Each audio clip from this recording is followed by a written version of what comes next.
राधे राधे भक्तों, स्वागत है आप सभी का हमारे चैनल में।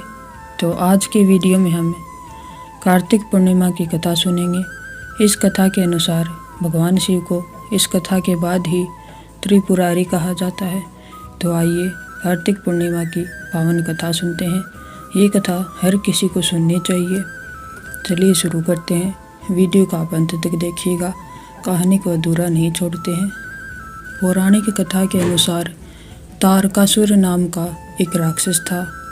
उसके 3 पुत्र थे, तारकाक्ष, कमलाक्ष और विदुनमाली। भगवान शिव के बड़े पुत्र कार्तिकेय ने तारकासुर का वध किया। अपने पिता की हत्या की खबर सुन के तीनों पुत्र बहुत ही दुखी हुए। तीनों ने मिलकर ब्रह्मा जी से वरदान मांगने के लिए घोर तपस्या की। ब्रह्मा जी तीनों की तपस्या से प्रसन्न हुए और बोले कि मांगो, क्या वरदान मांगना चाहते हो। तीनों ने ब्रह्मा जी से अमर होने का वरदान मांगा, लेकिन ब्रह्मा जी ने इसके अलावा कोई दूसरा वरदान मांगने के लिए कहा।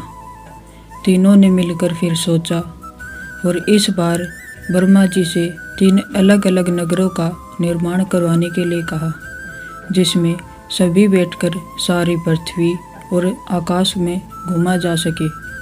1000 साल बाद जब हम मिलें और हम तीनों के नगर मिलकर एक हो जाएं और जो देवता तीनों नगरों को एक ही बाण से नष्ट करने की क्षमता रखता हो, वही हमारी मृत्यु का कारण हो।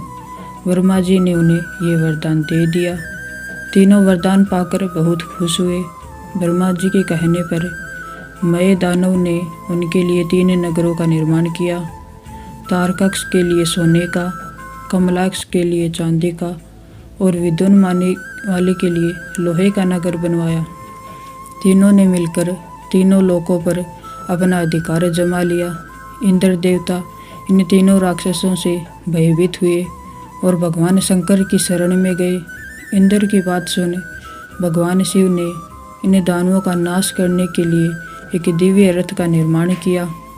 इस दिव्य रथ की हर एक चीज देवताओं से बनी थी। चंद्रमा और सूर्य पहिए बने। इंद्र, वरुण, यम और कुबेर रथ के चाल घोड़े बने। हिमालय धनुष बने और शेषनाग प्रत्यंचा बने।